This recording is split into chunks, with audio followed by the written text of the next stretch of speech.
Oi, mate, I just talked for 10 minutes, but the camera was off. Is it on this time? Let me check. Yes, it's actually on. Aye, aye. Australia has a new Prime Minister. The 31st Prime Minister of Australia is... I don't have to check my notes. It's not written here. Anthony Albanese. Well, there you go. It's a rare event. It only happens every, on average, 3.9 years over the last 121. Very interesting. Politics, you say? Not politics. I'd rather look at a Yogo mix. Well, here's a Yogo mix. I haven't had one of these in so long, but they are on special again. Chocolate custard, tiny M&Ms, and a spoon. Free spoon included. Interesting note, though, there are other countries. I'm aware of this. So, I checked Wikipedia because I was not aware of when their elections were and how many of them happen each week of each month. Just this week, or actually I should say last week, Elizabeth Borne became the Prime Minister of France. I don't know which number. They don't count in France. It's way too hard to keep track of. Han Duck-soo has become the 48th Prime Minister of South Korea, after being the 38th Prime Minister of South Korea, which is unusual. And Jose Ramos Horta is now the President of East Timor. He'd been the Prime Minister before.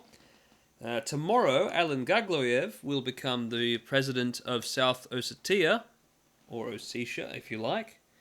And what else we got in here? Oh, right, Bongbong Marcos. Less said about Bongbong Marcos, the safer we are. You know what? It's Oi Mate, it's Monday. It is not Oi Mate, I know anything about Filipino politics. Let's just not talk about Bongbong Marcos. Anyway, other things. PS1 games, right? The PS1 games, and I suppose PS2 games, coming to PlayStation Plus Premium and Deluxe and Extra, whatever they are, have recently been confirmed to have trophies. Yes, trophies, even platinum ones. That's what's Siphon Filter. That's the one they keep bringing up. Yeah, okay. Siphon Filter. There are other games though, right? Just in that list alone, we were confirmed to have Karushi and Tekken 2. So they'll also have all these benefits, right? And I'm getting to those other benefits. It's not just trophies, but also resolution enhancements. That's good, since PS1 games ran at 240p, or around there. And frame rate enhancements, which is quite a shocking idea. You're saying that if I ever get Bushido Blade on PS4 or 5, that I won't be playing it at 25 FPS? Or 30, like the NTSC version, but maybe 50, 60, 100? That's an interesting idea, to have PS1 games in higher frame rates. That's something that most emulators don't even do. Although they're getting pretty advanced. I've seen some pretty amazing things done with Gran Turismo 2, and that will very likely not be a game you can play on here because of licensing problems. You know, so many of the games I would like to see on PS1. Well, most of all, I'd like to just be able to put my discs into a PS4 or 5 and play them that way, but nah, got to rebuy them as part of subscription. Most of the games I would most like to play are licensed. This is a really good game. Oh, I was too far from the mic. That's a really good game. Muppet Race Mania is really good. I don't know if it'll ever get re-released because of whoever owns the rights to the 6 Muppet movies that are in it. Disney has 4 of them. And I think Muppets in Space might be with Sony. And Muppets Take Manhattan is somewhere else. 2 or 3 companies own the rights to the different Muppet movies, the characters, and it gets really complicated to re-release something like Muppet Race Mania. Frustratingly complicated for what is just a fun kart racing and battle game. I don't have any more notes on here for that. But yeah, so it's a shame we have to work it out that way, but on the point of rebuying things, apparently if you already own PS1 games digitally, like the many that were released. Say if you bought Jet Rider. I've got Jet Rider here, but I also bought it for, what, $4 or something to have digitally so I could play it on my Vita. And that means when Jet Rider comes to PS4 and 5, with its enhanced frame rates and whatever else stuff, oh, and the ability to rewind, which is going to make every game trivially easy. Gee, I'm tired. They're basically giving you Taz tools. I was going to say Taz speedrun, but that's like ATM machine. The ability to rewind a game is probably pretty handy for some of the more unforgiving ones. I know when I was playing Rare Replay, it really helped me enjoy Battletoads with the ability to rewind a few seconds. You get to see all the delicate intricacies of how they've made this level so cool and so complicated, rather than just be frustrated as you die 600,000 times. And it makes Battletoads more enjoyable, but it'll make these things easy, I suppose. But yeah, so my long-winded point, getting back to whatever that was, if you have digital licenses for PS3 games that haven't been useful throughout the entire PS4 generation, they may become useful again now that Sony's pulling their finger out on backwards compatibility. Although, oops, I just threw the slate. Although it still is not a simple disc-based system. Okay. Oh, and multiplayer. I think it has been said somewhere that these games... I don't know if it was hinted at that split-screen games would be able to be played multiplayer online. Certainly Steam has been able to do that, to a degree, with a fair bit of lag, with screen sharing and... I haven't thought about how it would work if you both had the game installed. But certainly one player can stream a two-player game to someone else, and they can be player two. It works poorly. I've tried playing a game like that.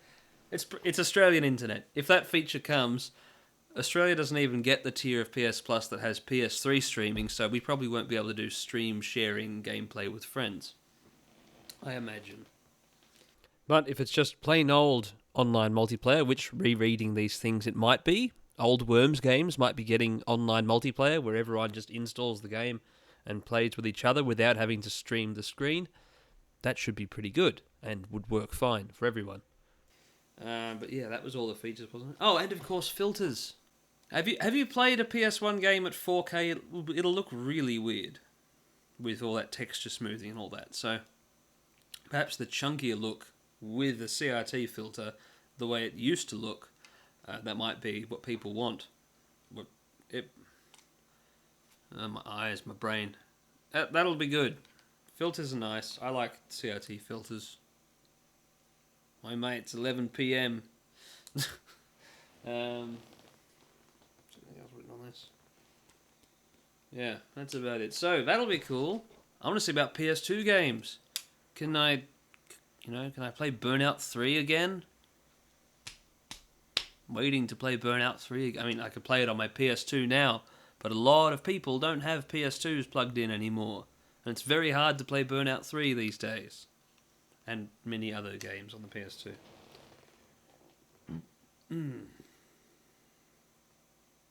Oh, yeah. Okay. Now, unrelated to all of that, Diana Ross, don't worry, she's still alive. She's 78. Diana Ross and Tame Impala have made a song together. That's very unexpected. Here's the more unexpected part. Diana Ross and Tame Impala have recorded a song for the soundtrack of Minions: The Rise of Gru. What? Diana Ross of the Supremes and Tame Impala of It's Just Kevin have recorded a song for... I don't get it. Never a sentence I thought I would say. Never I would even associate Minions with Tame Impala. Or with Diana Ross. Or... Okay. Whatever. Weird. And now, weather.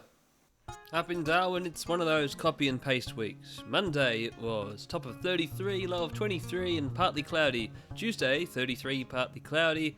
Wednesday, 32, partly cloudy. Thursday, 33, partly cloudy. Friday, 33, partly cloudy. Saturday, 33, partly cloudy. Sunday, 32, partly cloudy. Oh, that Thursday was supposed to have 2 cloud symbols as well, but I missed that one. Oops. Meanwhile, in Petropavlovsk-Kamchatsky, on Monday it was rainy, top of 7, low of 3. Tuesday it was, it's late, top of 8, low of 2 and raining. Wednesday, expect a few clouds, top of 10, low of 1. Oh, that's cold. Thursday, top of 6 and some rain. Friday, top of 9, partly cloudy. Saturday, 13, partly cloudy. Sunday, 12, partly cloudy. It's no longer freezing up in Petropavlovsk-Kamchatsky, which is nice to know. And I know this episode's running unusually long, but I do have an update on those PS1 games with trophies. Turns out it's actually an optional feature, so some games will, some games won't. The games that do will have stacks for PS4 and 5, so you can go ahead and play them through twice. It's already been confirmed. Siphon Filter, Wild Arms, IQ or Intelligent Cube or Kurushi, Hot Shots Golf and Ape Escape have PS5 and PS4 trophy lists already up on PSN profiles. Other games coming to the service, like for example Oddworld Abe's Odyssey, will apparently not have trophies when they arrive. And there's no telling if they'll be added later. There's also no telling as to which other ones do or don't so far. I'm still waiting on news for Tekken 2, Mr. Driller and heaps of other games. And more than that, there should be dozens more PS1 games we don't even know are part of the subscription or not yet. We only know a very small selection so far. Who knows, perhaps by next Monday we'll have the full list of PS1 games on PS Plus Premium/Deluxe, Deluxe being the Australian version that has no PS3 streaming. Not PS Plus Extra, that's the one in between that gives you a bunch of PS4 games, basically a larger PS Plus collection. How about instead of that, can anyone work out what the bottom left car is here? That's what's coming to Gran Turismo 7 sometime this week.